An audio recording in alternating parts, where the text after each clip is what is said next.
India में अभी एक इंटरनेशनल टेस्ट मैच हुआ लेकिन किसी को फर्क नहीं पड़ा, ना आपको ना मुझे। Nobody give a shit. India Afghanistan से ये टेस्ट मैच जीत गया, बहुत बड़ी जीत थी, लेकिन किसको फर्क पड़ता है। 40 डिग्री के ऊपर के टेम्परेचर पे आप क्रिकेटर से मैच खिलवा रहे हैं, वो तप रहे हैं वहां पे। इंडिया ने जो ये match by innings and 300 run से जीता ना, ये कोई इतिहास रचने के लिए नहीं जीता था, ये गर्मी से बचने के लिए जीता था। नहीं, आप मुझे बताइए कौन जून के महीने में इतनी तपती धूप में एक टेस्ट मैच रखता है, वो भी नॉर्थ इंडिया में, पंजाब के मुल्लापुर स्टेडियम में। एक बार जरा क्रिकेटर्स और फैंस के बारे में तो सोच लिया होता। और मुल्लापुर एक ऐसा स्टेडियम है जहां पे ज्यादा शेड भी नहीं है, और इतनी झुलसने वाली गर्मी में भाई कौन आने वाला था। लेकिन मैं तो फिर भी सल्यूट करती हूँ जो फैंस कुछ थोड़े बहुत आए हुए थे। एक जमाना होता था उठ के 9 साढ़े 9 बजे टेस्ट मैच देखने के लिए बैठ जाते थे, लेकिन अब तो भाई बस स्कोर कार्ड देख लिया काफी है। या तो ऑफकोर्स आप 12th मैन कॉर्नर के यूट्यूब चैनल पे आके पूरी समरी सुन सकते हैं। बट एक्चुअली अभी तक ये प्रोसेस हुआ ही नहीं है कि हम जो एरा ऑफ टेस्ट क्रिकेट में जीते आ रहे थे वो हमसे छीन लिया गया है। हम 15 साल बाद एक टेस्ट मैच खेले जिसमें ना ही जडेजा थे और ना ही अश्विन थे, ना ही अजिंक्य, ना ही पुजारा,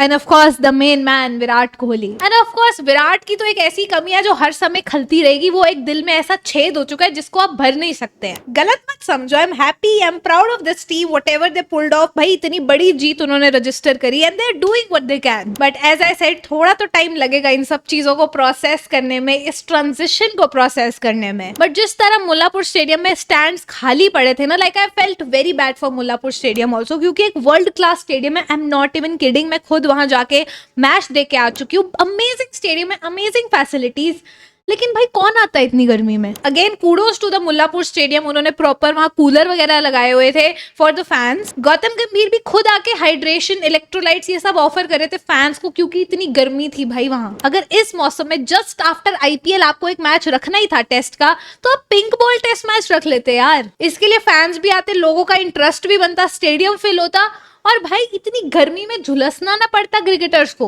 देखो सिर्फ इस एक टेस्ट मैच के बेसिस पे जज करना इस टीम को काफी गलत होगा, क्योंकि again they are in that transition phase. And हमने देखा जिस तरह डाउनफॉल आया है इंडियन टेस्ट क्रिकेट का since the last 2-3 years. But चाहे जो भी हो, इस पिक्चर ने तो मुझे भाई कतई इमोशनल कर दिया था। जो हमारे बिग 3 होते थे, अब हमारे नए बिग 3 आ चुके हैं, ऋषभ पंत, शुभमन गिल एंड यशस्वी जायसवाल। जब इंडिया ये टेस्ट मैच जीता, मुझे 2018 के उस वन ऑफ टेस्ट मैच की याद आ गई, पहली बार अफगानिस्तान ने टेस्ट क्रिकेट खेला था। पृथ्वी शॉ ने अपने डेब्यू में सेंचुरी लगाई थी। If you remember, just let me know in the comments. क्या तो अपनी इंडियन टीम थे, उन्होंने अफगानिस्तान को भी अपने साथ बुलाया था ट्रॉफी शेयर करने के लिए। How thoughtful. लेकिन इस मैच की सबसे बड़ी स्टोरी रहने वाली है मनोज सुतार की। I mean he says and he claims to be 23। I am not sure कि वो 23 के, अगर आपको भी वो नहीं लगते 23 के तो मुझे कमेंट्स में जरूर बताना। भाई फॉर रियल एक रिमार्केबल डेब्यू था, याद रखने वाला डेब्यू था, लेकिन एकदम ही उनको बैकबोन बोल दिया ऑफ इंडियन टेस्ट क्रिकेट, ये थोड़ा ज्यादा हो गया। तो ये लिस्ट आप देख सकते हैं उन इंडियन प्लेयर्स की जिन्होंने अपने टेस्ट डेब्यू में ही player of the match award जीता था। ऑफ कोर्स इसमें रविचंद्रन अश्विन है, शिखर धवन है, रोहित शर्मा है, पृथ्वी शॉ, श्रेयस अय्यर, जायसवाल एंड नाउ मनोज सुतार। लेकिन सबसे ज्यादा थॉटफुल जेस्चर था जब शुभमन गिल ने वो ट्रॉफी कलेक्ट करी सीरीज जीतने के बाद और मनोज सुतार को दी, जो कि डेब्यूटेंट थे, एंड उन्होंने उस ट्रॉफी को लिफ्ट किया। ये एक ट्रेडिशन है जो चलता आ रहा है इंडियन क्रिकेट में। एमएस धोनी ने आई थिंक ये शुरू किया था and it's still getting continued. Manoj Sutar के करियर को मैं बहुत टाइम से फॉलो करती आ रही हूँ एंड आई नो कि रणजी में उनकी क्रेजी परफॉर्मेंसेस रही हैं।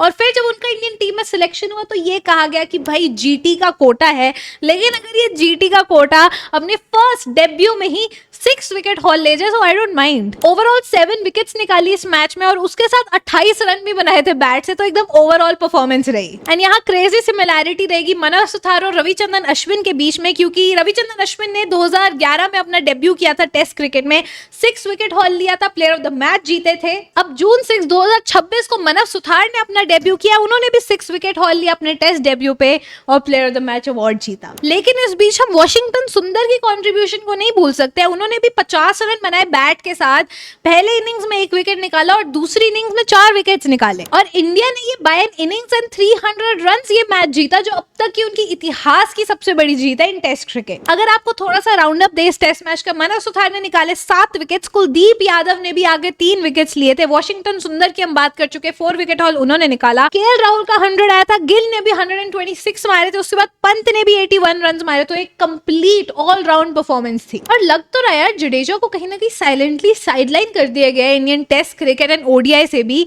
Like okay, ODI I still understand, but test cricket you still need Jadeja I feel, but again as I said हमारे 3 स्पिनर्स थे, तीनों की बेहतरीन परफॉर्मेंस थी, इंक्लूडिंग अगर पेस डिपार्टमेंट में बात करें तो Mohammed Siraj. But eventually I just hope कि हमें जडेजा आगे देखने को मिले एटलीस्ट इन वाइट्स। और इंटरेस्टिंग बात यह है कि 2025 में इंडिया ने अपनी बिगेस्ट ओवरसीज विक्ट्री रजिस्टर करी थी बाय 336 रन, जो इंग्लैंड के अगेंस्ट आई थी आई थिंक एजबास्टन।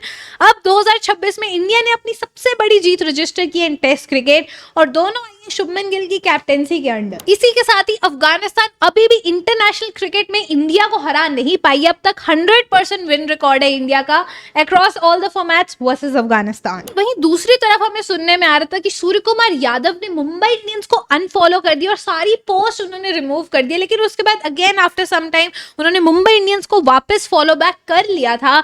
लेकिन ये क्या चल रहा है भाई मुंबई इंडियंस और स्काई, हार्दिक, इन सबके बीच में नहीं समझ आ रहा है। लेकिन इसी दौरान सूर्य कुमार यादव ने 36 बॉल में 72 रन मार के एक स्टेटमेंट नॉक खेला है in the Mumbai T20 league. उसके बाद एक और क्रेजी चीज की सूर्य कुमार यादव ने, player of the match award उनको मिल रहा था, लेकिन उन्होंने वो अवार्ड डेडिकेट किया सिल्वेस्टर डिसूजा को, जिन्होंने उसी मैच में 5 विकेट हॉल लिया था। तो गाइज इसी के साथ ये वन ऑफ टेस्ट मैच तो खत्म हो चुका है। अब इंतजार रहने वाला है जो ODI सीरीज शुरू होने वाली है इंडिया अफगानिस्तान के बीच में, लेकिन शायद हमें ऑफकोर्स विराट कोहली देखने को नहीं मिलने वाले हैं। वही रोहित शर्मा शायद जल्द अपना फिटनेस टेस्ट क्लियर करके वापस हमें फील्ड पे दिखे, उसी की आई थिंक कहीं ना कहीं एक्साइटमेंट रहने वाली है इस ODI सीरीज में। तो गाइज आपको क्या लगता है, रोहित शर्मा जल्द हमें ओपन करते हुए दिखेंगे या नहीं in the blues for India? Comments में जरूर बताइएगा। अगर वीडियो पसंद आया तो जल्दी से चैनल को सब्सक्राइब कर लो, वीडियो को लाइक कर दो और इंस्टाग्राम पे भी फॉलो करना मत भूलना।